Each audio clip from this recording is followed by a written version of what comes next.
Bupati Indramayu, Luki Hakim, melepas liarkan hewan liar ke area persawahan dalam rangka memperingati hari ulang tahun ke-80 Republik Indonesia.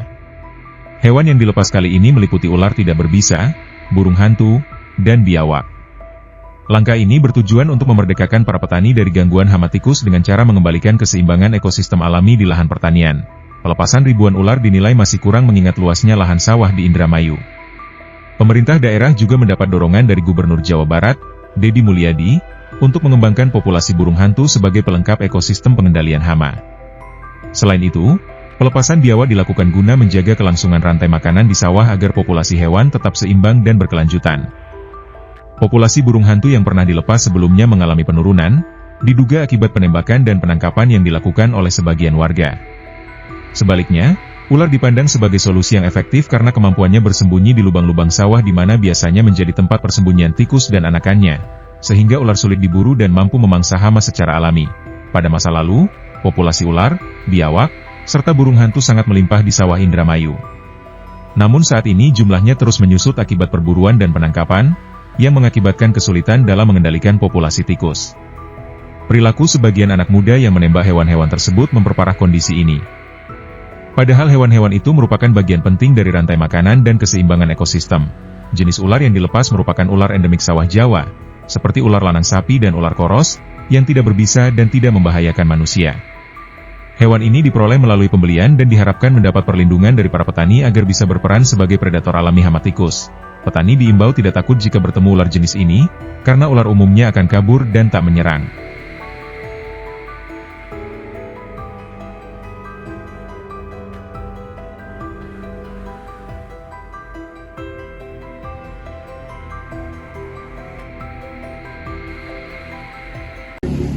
Ya, kegiatan hari ini saya bersama kelompok tani, bersama para kepala desa dan kepala dinas pertanian itu merilis melepas liar kembali ular, biawak, dan burung hantu. Kemarin saya melepas ular, terus memberikan masukan bahwa kalau bisa burung hantu juga itu. Sebenarnya pernah kita lepas burung hantu yang waktu sama Pak Menteri, cuman kan burung hantu itu dia kalau siang kan tidur, terus kalau malam berburu. Jadi pas malam itu dia berburu tapi siangnya enggak. Nah, saya curiga jangan-jangan ditembak sama orang. Jadi burung hantu itu menjadi salah satu penyempurna pemberantasan tikus. Tapi kalau saya ngelepas banyaknya ular. Kenapa ular? Karena ular itu pintar bersembunyi masuk ke lubang-lubang. Nah, di lubang-lubang itulah bisa lubang-lubang anak tikus ada di situ, lubang tikus ada di situ.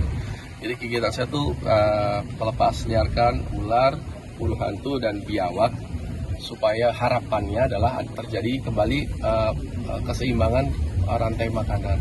Dulu-dulunya sebenarnya di Indramayu juga, atau mungkin masih ada yang ingin, zaman dulu kan banyak ular kan Pak?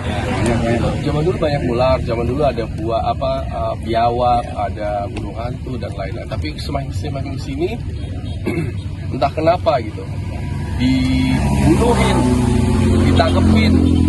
Saya sering lihat kadang-kadang anak-anak muda tuh nembakin musang, nembakin biawak. Padahal itu bagian yang benar rantai makanan sebenarnya. Kalau kita lapar kan ada daging ayam, sebenarnya ayam kan juga kan nggak mahal kan. Ayam, telur, itu gizinya bagus. Tapi kenapa malah nembakin musang, makan biawak, sangat disayangkan. Ini asalnya dari mana? Apa? Asalnya ularnya dari mana? Ularnya ini saya beli. Kalau original ular itu di Pulau Jawa ada. Jadi di sini aslinya ular endemik sini. Berarti tangkapan liar juga? Tangkapan liar juga. Ditangkap sama orang-orang di Jawa Timur, di Jawa Tengah, bahkan di Cirebon, itu ada pengepul ular.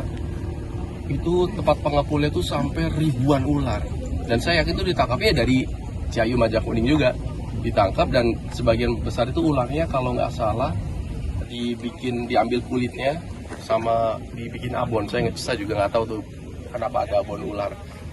Dan ular-ular itu yang diambil ini itulah akhirnya tikusnya jadi merajalela. Kita para petani pernah nyoba beratus pakai racun, pernah? Pakai racun pernah, pakai perangkap pernah, bahkan pakai listrik. Dan pada kesetrum Pak.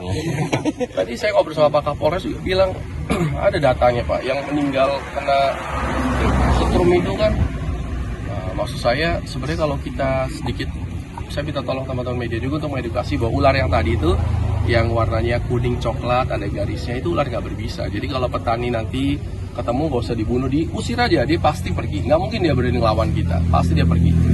Itu akan membantu kita sebenarnya. Wacana untuk budidaya ular itu Pak, untuk kayak semacam penangkaran ular biar menambah populasi ular. Saya sendiri peternak ular.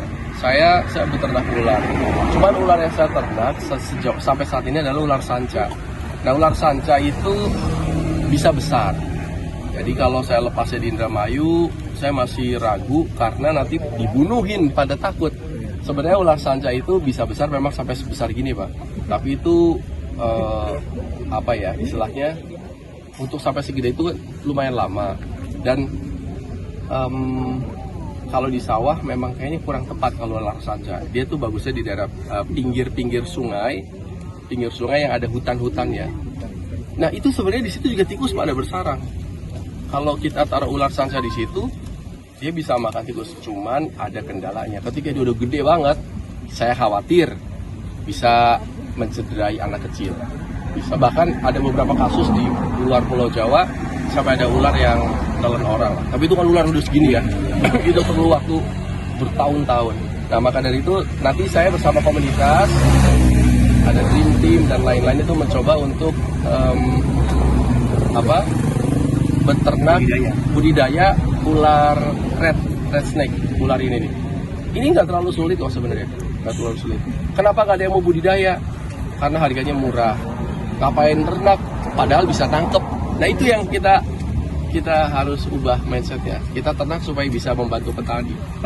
Download Tribun X sekarang, menghadirkan lokal menjadi Indonesia.